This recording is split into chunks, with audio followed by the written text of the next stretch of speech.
So I'm Jenny Lawrence, a former trustee and a longtime member of the library, and it gives me great pleasure to introduce Bob Wilson this evening, author of the new biography of Phineas Taylor Barnum, aka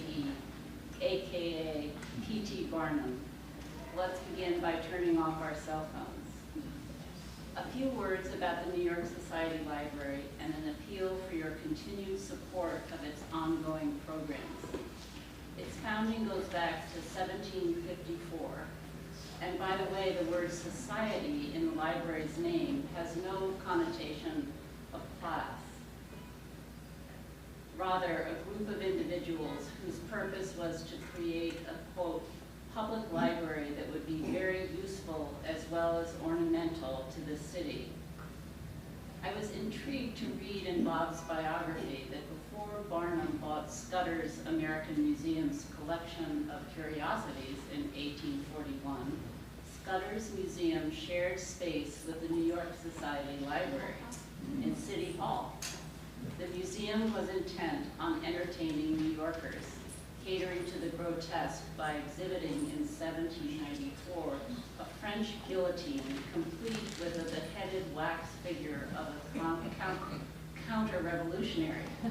By contrast, the Society Library in the other wing of City Hall was intent on improving the lives of New Yorkers by building a collection of books for serious readers. Barnum, who proved to be a prolific and entertaining writer, published the first version of his best-selling autobiography at the end of 1854, The Life of P.T. Barnum, written by himself.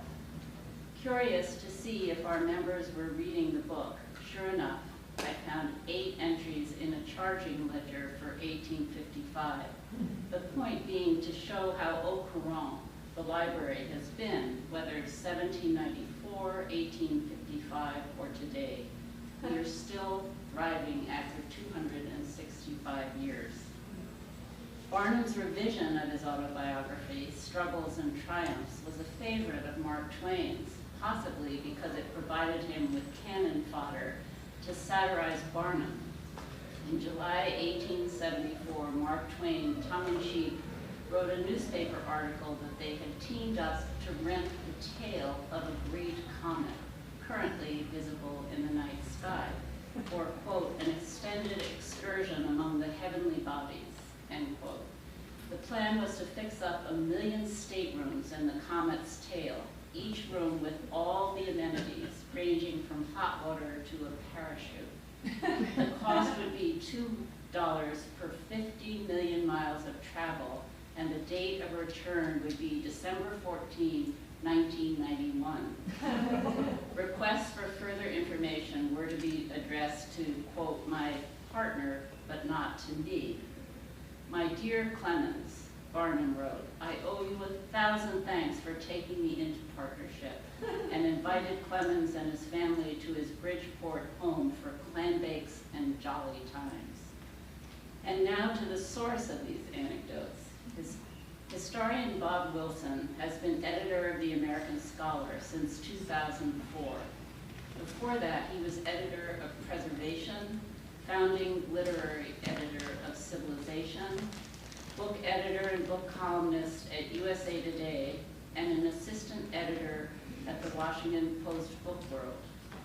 Magazines under his editorship have won 5 National Magazine Awards. His essays, reviews, articles, and fiction have appeared in newspapers including the New York Times, the Washington Post, and the Boston Globe, and in magazines including The Atlantic, The New Republic, and Smithsonian.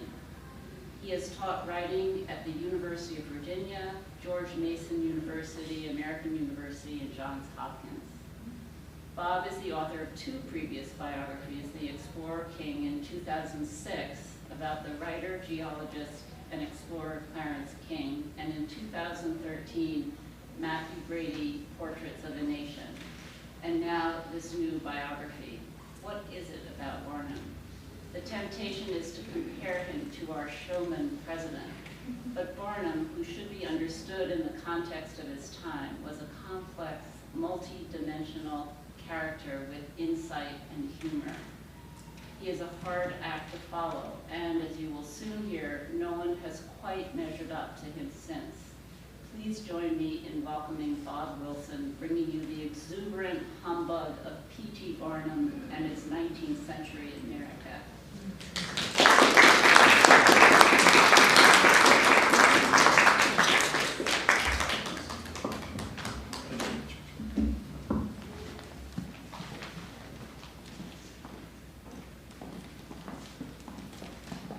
Someone asked me for another one of these events, what I needed to be prepared, and I said a lectern and several gallons of water will probably suffice. I should say that Mark Twain and Barnum had a troubled relationship. They were friends of a sort. Barnum kept trying to get Mark Twain to endorse various projects of his, and Twain, to his great credit, held Barnum off. It was a real full court press on Barnum's part. And but on as Twain was dying, he reread 3 books that he had loved in his lifetime, and one was Barnum's autobiography. Thank you, Jenny, for that great introduction. Thank you for having me here. Thank you to Sarah also for setting this up. And thanks to all of you for coming on a night when you could have been home listening to Wolf Blitzer or Ari Melber talk about impeachment. I don't know how you resisted that.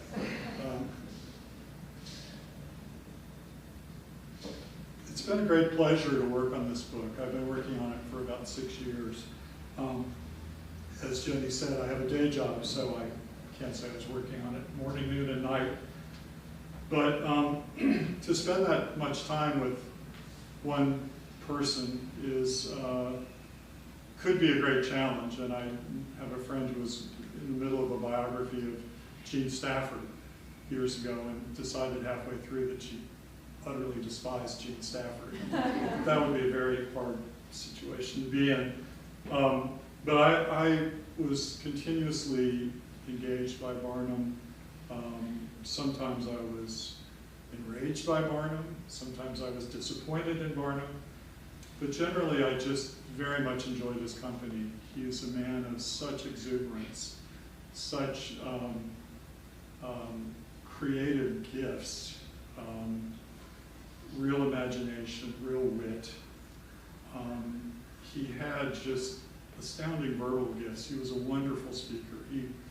He was the sort of early midlife. He decided that he was going to speak out against alcohol, and he was one of the really sought-after temperance speakers in America, and gave hundreds and hundreds of free speeches about temperance. And then his autobiography is truly I think a wonderful book, and really an important American book. One of the things I try to talk about in my book is to talk about Barnum as an American character too, and to think about really his strengths and his weaknesses as being, to me, very American strengths and weaknesses. And of course, in his era in the 19th century, this question of what is an American, what does it mean to be an American? My magazine, The American Scholar, is of course named after Emerson's great speech. It has as part of its subject that very question. And I think one of the things as a writer that I appreciated most about Barnum is just what a great character he was, meaning that not only the energy that he had for his life, the joy he had in his living of his life, but you know, if you were a perfect man, you would not be a very interesting subject for a biography. So his flaws are part of what kept me very happy while working on this book. He grew up in a village in Connecticut called Bethel, which was not a terribly prosperous village, but people were not dead poor either, but they all worked hard. They all had multiple ways of getting a living. And Barnum indeed was filled with that spirit of entrepreneurialism from an early age. He, I think at the age of something like 8, he was making candy to sell to the militia that would drill on the village green. And he found other ways to get pennies and nickels from his grandfather, who would pay him to do chores. And at one point, his grandfather encouraged him to go to the store and turn in all his change and get a silver dollar. And he says in his autobiography that dollar, just no amount of money ever felt better to him than that silver dollar. Like many people in small town America in those days, and in small and big town America today, he was drawn to New York, which was not far away, which was known as York. And I'll just read you a very short passage about his first visit to York. He was then known as a boy by his middle name, Taylor. In January 1822, when Taylor was not quite 12, a friend of his family's passed through Bethel on the way to New York to sell a drove of fat cattle. The man mentioned that he was looking for a boy to help with the droving, and Taylor got the job. Thus came about his first chance to go to York and to see the great city. For spending money on the adventure, his mother gave him $1. Once the man and boy arrived in the city, Taylor had a week on his own while the farmer was busy disposing of the cattle. Again, Taylor felt that a single dollar in his pocket made him immensely rich. But what followed was the usual lesson that the excitement of a great city does not come cheap. He spent much of his time in a toy store, buying various toys and then losing interest in them and selling them back at a loss. And buying other things until over a period of several days, not only was all the money gone, but he had, in his frenzy of acquisition, bartered away his handkerchiefs and a pair of socks. When he returned home with no presents for his siblings, and his mother noticed the missing articles of clothing, he was whipped and sent to bed.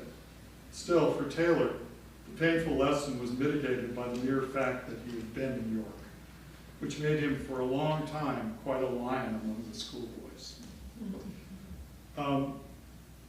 He did a number of jobs around Connecticut, including working in his father's store and in other stores. There's a lovely passage in the autobiography of him in his role as a clerk and taking on airs and being very theatrical in the way he dealt with the customers.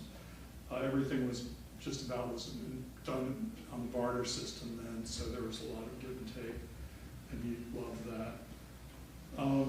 When he came to New York, at one point he opened a porterhouse. And had some other businesses. He ended up going back and starting a store in Bethel and got into the lottery business. The private lotteries were popular and kind of a family business and something that drew him. At the age of 21, he had become so disenchanted with the role of religion in public life that he started a newspaper called the Herald of Freedom, in which he took issue with that religiosity and with what would turn out to be Barnum-esque zeal. He managed to libel several people in the process, and one of the libels landed him in jail. He had a choice of paying $100, which he could well afford, or spending 60 days in jail, which he saw would have great publicity value. And so he took the latter. He took the latter choice. He managed to have his jail cell decorated. He was able to run his newspaper from the jail. He had so many friends to visit that he couldn't get his work done. And he engineered a huge celebration on the day he was released with, you know, bands, cannon fire, 3 cheers, a gala luncheon with many toasts to him, and it just went on and on. And I say in the book that this, which, I mean, and he clearly had engineered this celebration of him on his release from jail, and it was the day he became a showman, basically. He eventually, when he moved back to New York and started a boarding house, and excuse me, and then he came upon an exhibit that was, he had this sense that he thought he could be a showman. He thought he could make a living and do a good job of exhibiting interesting people, interesting objects, and he was searching for things like that to do.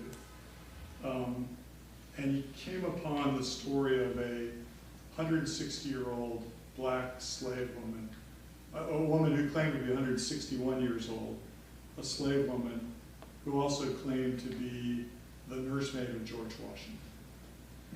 So, you know, who could doubt it, right? And he was excited. This woman was being exhibited in Philadelphia. He rushed down there, interviewed her, and ended up buying the rights to exhibit her. This, I won't go into the details of this, but it was, even Barnum realized this was sort of a low, looking back, this was sort of a low point in his life as a showman, but it led to other things too. Later he as Jenny said, had a chance to purchase this dusty old museum that had fallen on hard times since its glorious days of the guillotine exhibit in City Hall. But it had many, as a natural history museum, had many sort of dusty objects and fossils and things like that. Barnum bought it, and although he had no money, he famously, a friend asked him how he bought it, and he famously said, with brass, for I had no gold or silver. And he did indeed, and that's a good story. I won't tell right now either. But he managed to almost immediately begin to make money with the American Museum. He had it decorated with large flags, and he had a big light put up on the roof that shone up Broadway. It was on Lower Broadway, below City Hall Park, and kind of across from St. Paul's.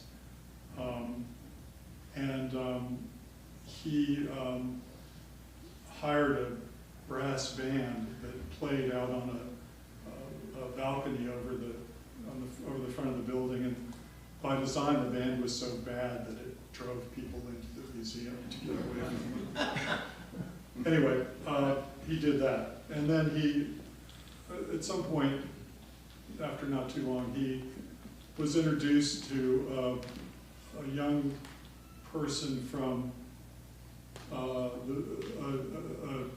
the town of Bridgeport, where Barnum would end up living much of his life. And this was a perfectly symmetrical, attractive little person, a dwarf of 24 inches in height. And Barnum met him, and somehow in their first meeting, Charles Stratton, as his name was a bit shy, but in fact he was a person of real energy and had these, like Barnum, had these wonderful innate gifts as an entertainer. Barnum immediately decided to name him Tom Thumb to publicize, which is a character from an old English folktale, to publicize the fact that he was 12 years old when indeed he was 5, because Barnum felt that if people thought he was 5, they would just think he was small, you know, that he wasn't anything unusual. And he always wanted to add an element of the exotic, so he said he was from England, not from a saltbox house in Bridgeport, which was somewhat less exotic. And he was, in a very short time, trained him and he became a wonderful hit. Barnum took him to England with the plan of introducing him to the English by first introducing him to Queen Victoria. Now, he had no earthly reason to believe that he would have access to Queen Victoria, but somehow he managed to do that, and she and Tom Thumb and Barnum became celebrated among the English sort of aristocratic classes. And then there was Jenny Lind, the Swedish opera singer, who Barnum at some point in his life realized that, you know, he was building a reputation for himself, but it was with acts that were not wholly respectable, and he felt that if he could work with Jenny Lind, who was already very famous, probably the most famous opera singer in the world, beloved in Europe, that it would sort of add to his stature. And he felt that it would be worth it to him to lose $50,000 on the chance of bringing Jenny Lind to America and touring with her. In fact, both he and Lind made a fortune. She gave all of her money to charity. Barnum did not. He built a remarkable house for himself and other things. I'm just going to read just a brief thing sort of about, that's just a sort of overview of his life, and here's another sort of introductory one. He is known today primarily for his connection to the circus, but that came only in the last quarter of his life.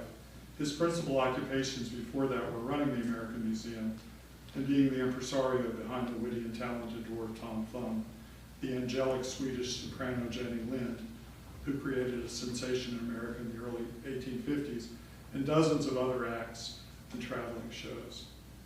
Less well known today is that he was also a best-selling author, an inspirational lecturer on temperance and on success in business and in life, a real estate developer, a builder, a banker, a state legislator, and the mayor of the city of Bridgeport, Connecticut, where he lived most of his adult life. He was even a candidate for Congress, losing a bare-knuckle contest to a cousin also named Barnum. In all these endeavors, he was a promoter and self-promoter without peer, a relentless advertiser, and an unfailingly imaginative concoctor of events or exhibits to draw the interest, often the feverish interest, of potential patrons. Barnum's known today largely for something he never said, which is, quote, "A sucker is born every minute."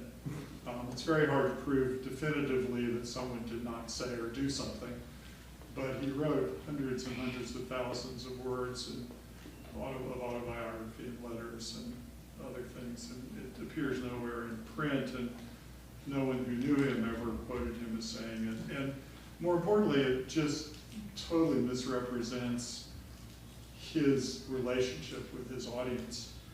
His audience is both at the American Museum, in these shows, these exhibits, and later when he went on the road. And I'll read a brief thing about it. Central to Barnum's philosophy and success was the relationship to his audience that he developed during his decades as a showman. That relationship centered on the single word most associated with Barnum in his lifetime: humbug. As he himself wrote in his 1865 book, The Humbugs of the World, Webster's definition is to deceive, to impose on. Definitions today include the words hoax, fraud, imposter, nonsense, trick. Barnum's book is a survey of such practices, intended, he said, to save the rising generation from being bamboozled by the unscrupulous, whether in religion, business, politics, medicine, or science. Now, you could say this is a bit Trumpian in the sense that he's sort of blaming others for what he is accused of doing. But for Barnum, not all forms of humbug were hurtful.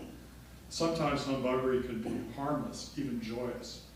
He claimed that for him, the generally accepted definition of humbug focused on this benign variety, which he defined as putting on glittering appearances, novel expedients, by which to suddenly arrest public attention and attract the public eye and ear.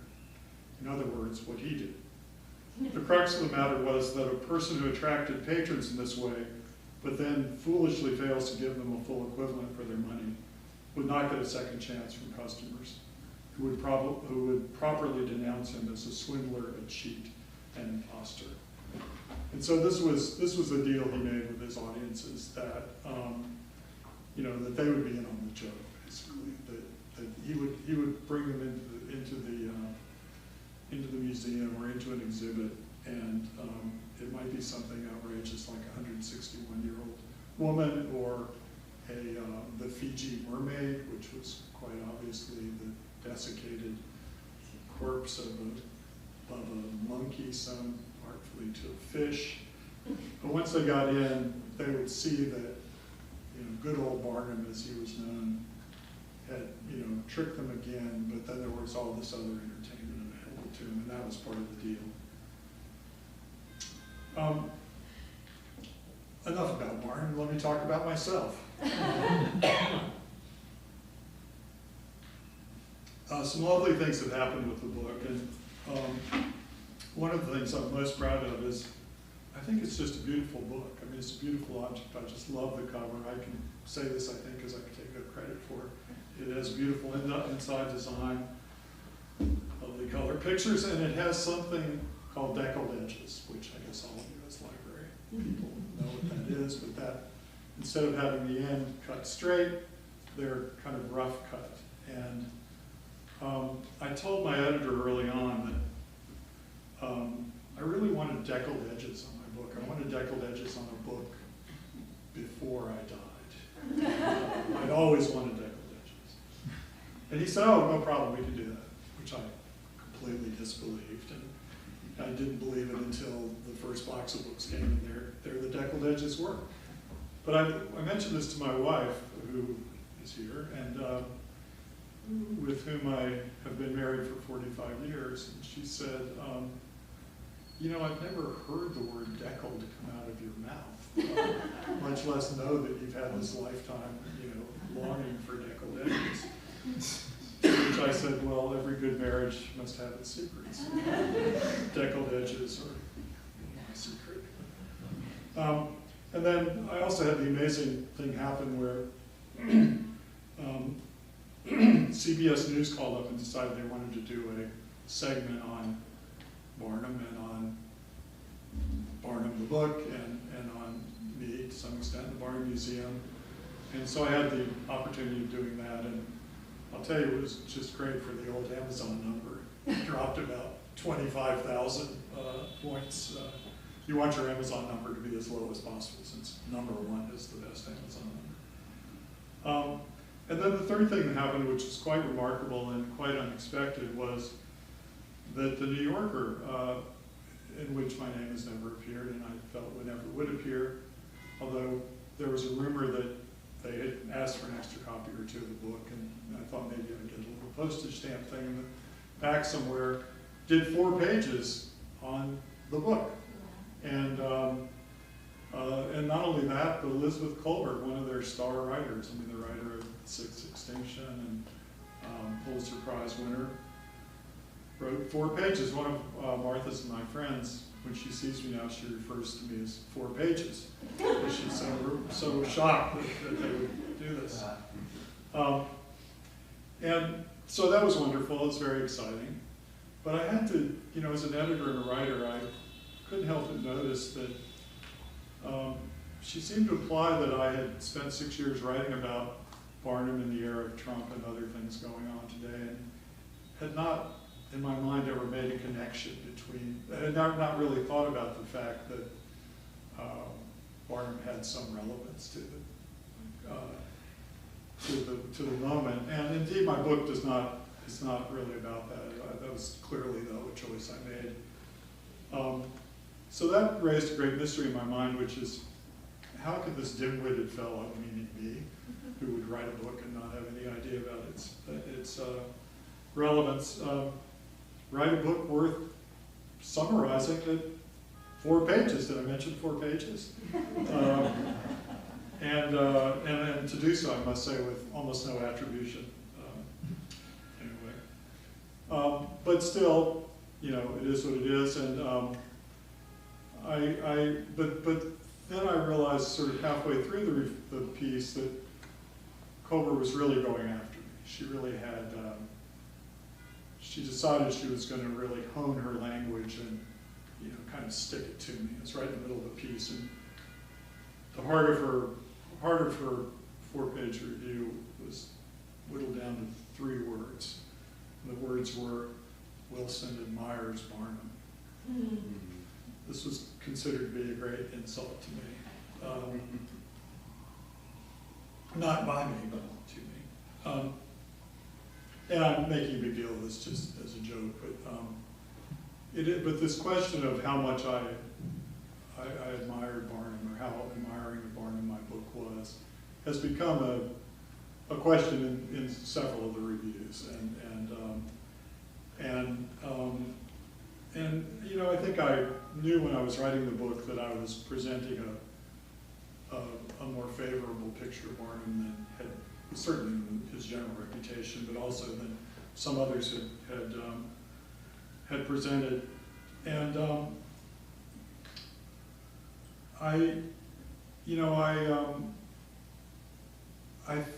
but I felt, as I went through the book, sort of page by page and line by line, that I was always very skeptical of him. And his autobiography is so great that there's a real temptation to just quote him all the time, because he says everything better than anyone else could. But I did write about him with skepticism. But a lot of the cliches about Barnum turn out to be turn into things that are more complicated than most people who know even a little bit about Barnum know. And I felt that, you know, really my responsibility was to drill down as far as I could in these things, and to, you know, and to let the chips fall where they may, even if they involved admiring. I mean, I've talked a bit about his good qualities and the things that I admired about him. But he did a lot of things that, I mean, the temperate speaking, he, in spite of his sort of objection to religious and public life, he was a universalist, and he was a man who was motivated by his religious beliefs. He certainly had despicable views about race early in his life. His temperance speaking in part, and also the views of his wife, began to moderate him, and he eventually became an ardent abolitionist.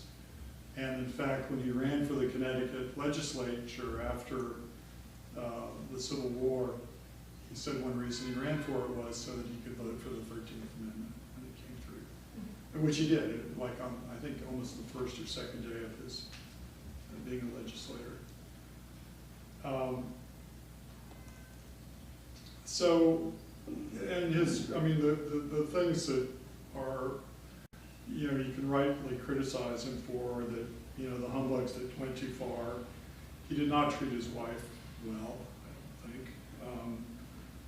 And partly this was he had a sort of, one of the things I talk about in the book is that his town was very into practical joking, and he was himself the victim of a remarkable practical joke, which I hope you'll read about. But and there was a kind of rough humor associated with that. I mean, practical joking is has an element of cruelty as much as fun, and a lot of times his sense of humor, verged on that. After he and Tom Plum met the Queen, everybody wrote about, how successful it was, and he was invited back. But in her journals, the Queen said she was very troubled about Barnum's relationship to Tom, that she wasn't sure he was treating him right. And I think some of that was probably this rough sense of humor with which he, because Tom loved Barnum and they had a great friendship throughout their lives.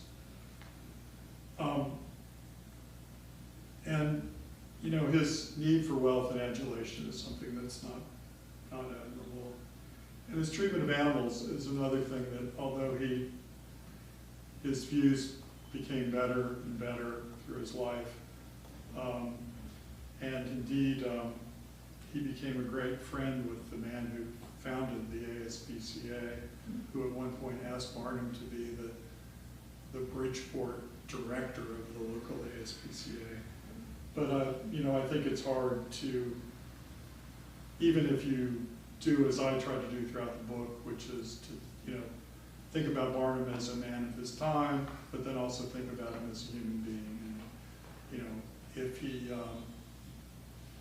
if some of his attitudes towards animals were, you know, a factor of the way people thought about these things at the time, that's one thing. But then if there's an element of cruelty there, that's another thing.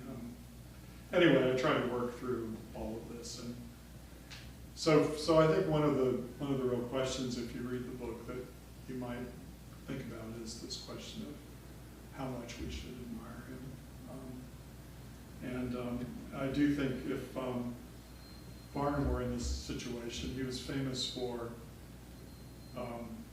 putting something awful out there, finding someone who criticized it, rightfully so, and then he would publicize both viewpoints and say, come to the museum and spend another quarter and decide for yourself. And so I would say, you know, the New Yorker says one thing, the Atlantic says another. Buy my book and see for yourself. I'll just read you one more short passage.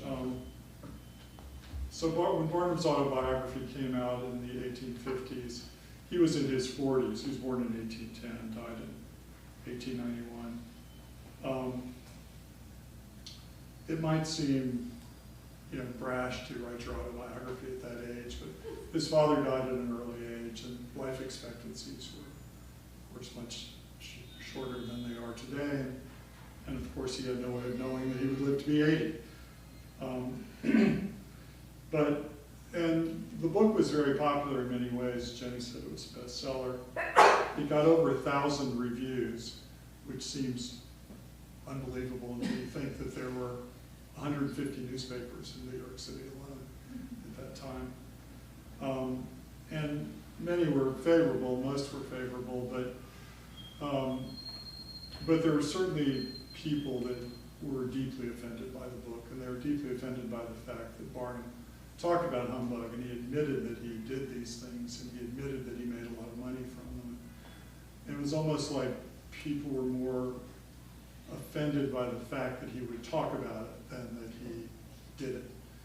And it really stuck in the craw of a lot of people, including James Gordon Bennett, the editor of the New York Herald, he and Barnum essentially just tortured each other throughout their life. Barnum was always pulling things on him, and Bennett was always decrying him. So there's that, and then soon after the book came out, Barnum, who had made a lot of money with Tom Thumb, a lot of money with Jenny Lind, got overextended in real estate and went bankrupt. And this was generally thought of by people like Bennett to be the fitting last chapter to his autobiography.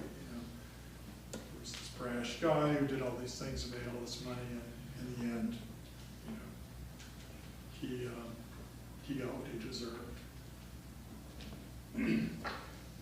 Taken together, the reactions to Barnum's autobiography and bankruptcy provided an unusual and unusually intense public evaluation of a person still in his 40s who was not a presidential candidate or a general or an explorer, say. Barnum had become so familiar a public figure by this time in his life.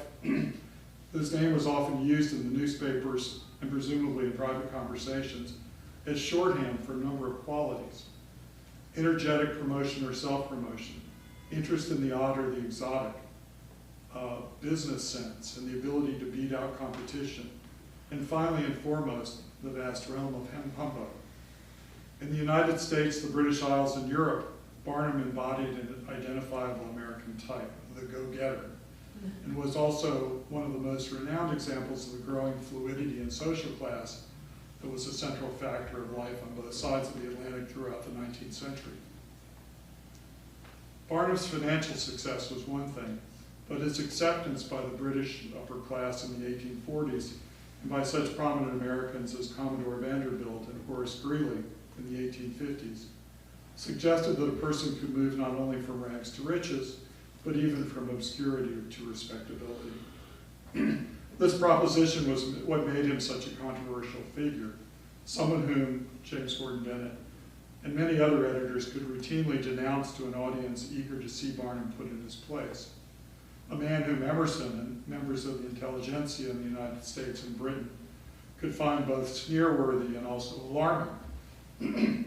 That the middle classes responded so readily to what Barnum offered, to his hoaxes and publicity stunts, but also to the way he challenged them to see with their own eyes and to rely on their own judgment. And this is, to me, the heart of a lot of what he did. This idea of he brings you into the museum and there are a million objects there. You see things you've never seen before. He has these things and he says, come and decide for yourself. He's telling these middle class people, come develop your critical sense. Come decide what's right, what's wrong, what's good, what's bad, what's true and what's not true. And there's a wonderful thing I quote in the book, somebody who was saying that the Barnum Museum was the kindergarten, the grade school, and the high school for the middle classes. And I think that's true. So that the middle class responded so readily to him was partly what defenders of tradition, the perquisites of class, intellectual elite, and culture itself, as they saw it, were railing against when they attacked Barnum. Yes, his smugness was irritating, but it was his role as a leader of the mob, assaulting the citadels of culture. For example, by undermining serious theater with his moralistic melodrama.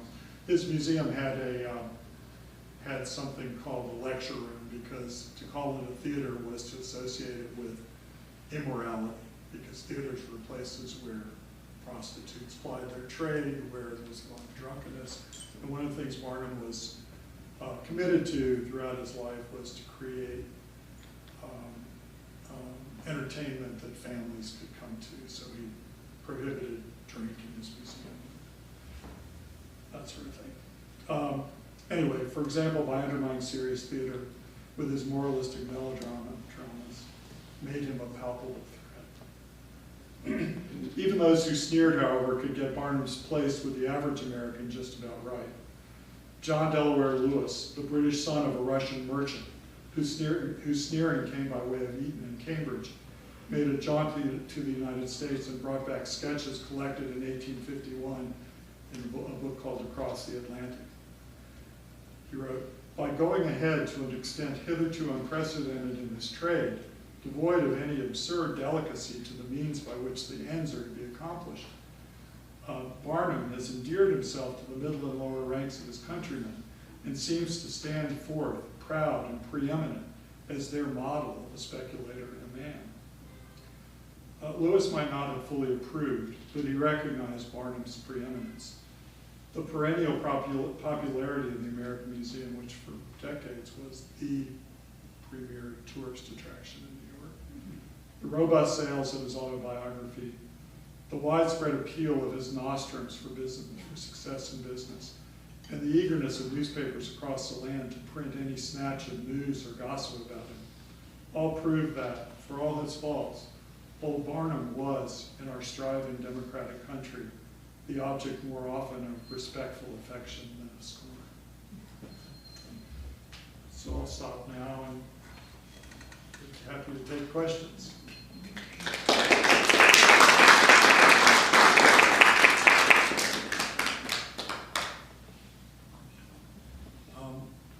Yes. Do you think the recent movie portrayed him properly? In short, no. I had sort of talked to a friend of mine at the Daily Beast about writing, you know, a sort of lighthearted piece about how the ways in which the movie didn't quite get everything right. And I came out of the movie with kind of steam coming out of my ears and thought, I don't think I'm up to writing a lighthearted piece about this. But there were so many things about Barnum's life that were so much more interesting than the way it was sort of twisted for, you know, to kind of, you know, to kind of appeal to 21st century Hollywood, you know, values. That, yeah, I mean, Martha, who's a more forgiving person than I am, felt that it was an entertaining movie, and perhaps it was, but I did not really like it. Well, the question everybody wants to ask is about Barnum and Trump. And I mean, I think you could, I mean, I hope from just what I said, you would see that there are many superficial ways in which they're similar. You know, the bankruptcy, the real estate deals, the making your name into a brand. I mean, you could say Barnum wrote a book called The Art of Money Getting. So that's the art of the deal. And you know, obviously Barnum had a slippery relationship with the truth. But I mean, as I've tried to point out, you know, I think that there were that he's a man of real substance, and that you know Barnum had a philosophy that he called profitable philanthropy. If that phrase alone doesn't make you admire him as a writer, but his idea was to spend money in ways that would help others, but would also help himself. For instance, he developed East Bridgeport, and he sold lots at an incredibly favorable rate and let people pay him back over many years, but they had to build houses up to a certain standard. It was a sort of new urbanism, frankly. I mean, his standards were very much like seaside Florida. But he and his partner would keep every other lot. And so as the community grew in value, his investment grew exponentially. But he actually became a real philanthropist late in life. He gave a great deal of money to his church, to Tufts University. I don't know if any of you have a Tufts connection, but if you do, you know that their athletic teams are known as the Jumbos. And they're known as the Jumbos because Barnum sent, you know, Jumbo the elephant was one of his great acts, and Jumbo was killed by a train, and Barnum had him stuffed. He also had his skeleton extracted, so then he had 2 exhibits instead of 1. The stuffed version went to Tufts, where Barnum had built a had given them money to build a science museum, and it was in the main hall of that building. The building burned in 1975. I was reminded by somebody in another speech, and then it was burned up.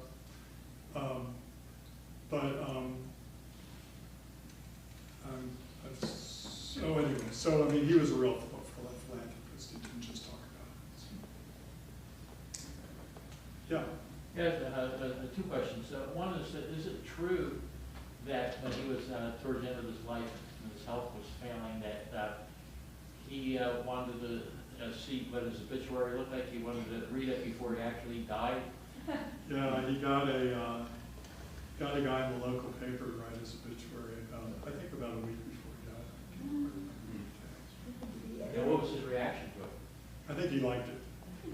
He was so good with, I mean, this is one of his, I mean, he was so good at sort of making use of all technologies. And you know, one of the you know, amazing technologies of his day was the prevalence of newspapers. And he was, he spent a fortune advertising. He advertised in 3 or 4 New York papers a day for many, many years. So, and he wrote a lot. He wrote for the press a lot, and often wrote things that the press would publish without changing it, and many things were unsigned.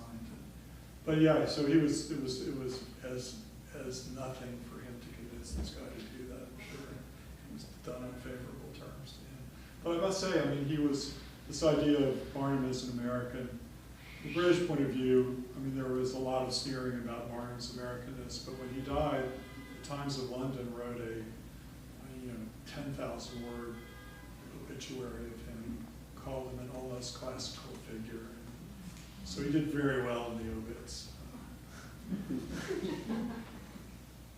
Did you have another question? Yeah, I was going to ask you, it was just projecting into, I think you're kind of parsing in sort of about the technology. I'm thinking about the technology of today, projecting, where do you think he would be, if you had a project, where do you think he would, if he was alive today, what do you think he would be involved in? Well, usually this people ask me, how would he feel about Twitter? Right. Yeah, and because I guess of the Trump thing. Yeah, I mean, it wasn't only newspapers, but it was photography, it was railroads, it was telegraph. I mean, he thought of ways of making great use of all of these things. So I think he would be very into using technology. It's just one of the ways. Jay? Yeah, what would you say were the salient American qualities that, let's say, the English saw in him, plus and minus? Yeah. Well, this idea of him as a go-getter. He had a tiny carriage made for Tom Thumb. It was pulled by little Shetland ponies, and on the side of the carriage he had painted, kind of fake aristocratic shield, but the words on it were "Go ahead." And there's a wonderful article about that an English journalist spent with Barnum called "The Go Ahead Day with Barnum." And what you see, and it's a part of the book I like a lot, because you see the day through this guy's eyes and Barnum's eyes too. You see his tremendous energy. You see this kind of helpless acquisitiveness. These guys went to visit Shakespeare's grave, and Barnum had a bunch of cards for Tom Thumb, and he or not Shakespeare's grave, but Shakespeare's grave, and he managed to stick one of the cards into the statue of Shakespeare over the tomb, and he offered to buy various things from Shakespeare's house, and so there was that acquisitiveness, there was that, but his energy felt very American to people, I think. And I think his freshness, his joy. I think the things on the debit side are, the slipperiness with the truth in advertising, the whole belief that you could sort of make anything happen with advertising, the over concern with making money. There are probably other qualities. Shamelessness. Yeah, there was a sort of shamelessness, I suppose, but I think it was tempered by his wit, his humor. Yes, sir. Yes, ma'am. I was going to ask what you know about what inspired him to become. Did he have people in his life, a parent who was a model for him? Is there a mother behind? Good question. Yeah. His maternal grandfather, for whom he was named, and about whom, and Barnum said that he spent the first 6 years, most of the first 6 years of his life in his grandfather's arms. Which as a new grandfather myself, I found very touching. And he was a great character. He ran lotteries. He's the one who pulled this multi-year bad joke on Barnum. But he was a great inspiration early on for, I think, for Barnum's, sort of entrepreneurial sense. He gave Barnum was in New York, and his grandfather wanted to come home, and he gave him a piece of land to build a store on, and attracted him back. Later in life, I mean, he was, as I said earlier, I think he was inspired by, in the temperance movement, there were a lot of preachers involved in the temperance movement, and I think a lot of those people helped make him become an abolitionist, although he said that his wife was so great and was so vigorous an abolitionist that even the Universalists were too mild-mannered for her. So he was inspired by her, but he was really inspired by his religion. I think his religion. I mean, I think one of the things that's really remarkable about him, you think of somebody, I mean, how many people do we know who are very successful at an early age, make a lot of money, get a lot of fame, and change and decide, I need to be a better person. I need to give up drink. I need to help people to make their lives better. I need to bring joy to people. And so that's part of what, when we owe it to him, that he didn't just go with it. He kept becoming a better person, I think, as he went through life. And in the movie, which you didn't like, but I sort of liked, what I came away from that with a feeling that he had a lot of resilience, which is a very American trait too, I guess. Did he? Yeah, no, that's true. That's a great point. His museums burned down several times. He built this great monstrosity of a house outside Bridgeport called Iranistan. It burned down. He had 5 or 6 great fires in his life, and in his autobiography he makes a big show of getting up the next morning, sending out a bunch of telegrams. We need more drafts. We need more this. We need more that. And so there's that admirable quality to him. But on the other side, he was in England, or he was in Germany, getting acts together for a circus he was putting together in the 1870s. And word came that his wife of 45 years had died. Charity. Who in the movie, by the way, was not, who in the movie was a rich girl, and she was not a rich girl. She was the tailor, not Barnum doing tailors. Why would they change these? And he kind of went into several days of staying in his hotel room and being in mourning. But he didn't go home. He didn't support his children. And actually, similarly, one of his children died while he was in Europe, and he didn't go home to support his wife and family. And so there's that side of the resilience that's sort of hard to fathom. He also, although it was not known for 100 years, he married a younger woman 3 months after his wife died on Valentine's Day. They hid it they hid the fact of that early marriage, the actual marriage, and had a kind of sham marriage later in New York, 6 months later. So that was one aspect of the resilience that's not so good. Did he participate in the Centennial Exposition in 1860 or 1876? I mean, there were a lot of famous people, and it was a time when things were changing. Alexander Graham Bell was there, along with some of the greatest inventors and people of the day. I just wondered if he had he did a big centennial show that year. He was already into the circus thing, and they did a show that was very patriotically themed. And I don't recall his being involved with the centennial, but I should say he did get drawn into the Crystal Palace exhibition in what's now Bryant Park. That was an imitation of the great exhibition in London. And it did not do well. And Barnum, they brought Barnum in to try to stir up interest in it and make it go. And he invested some of his money into it, and he did not make it go, and he got out of it. So his enthusiasm for expositions may have been tempered by that. Yes, ma'am. I was curious about the American Museum Mhm. and all of his treasures that were in there. Presumably, some of them really were of interest. Absolutely. Were they preserved?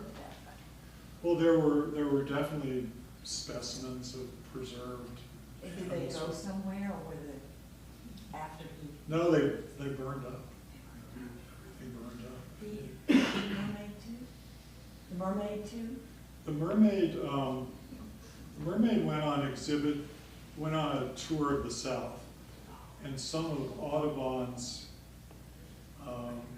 sons-in-law started a big brouhaha about it, and he had the mermaid shipped back and put it up on a shelf for a while. And the mermaid actually belonged to a man named Moses Kimball from Boston, who was a very Barnum-esque figure. And so it went back to him. Barnum did borrow it from Kimball later and took it through, took it with him when he toured England on a lecture tour. It's been said a lot that there were a number of these sorts of concoctions.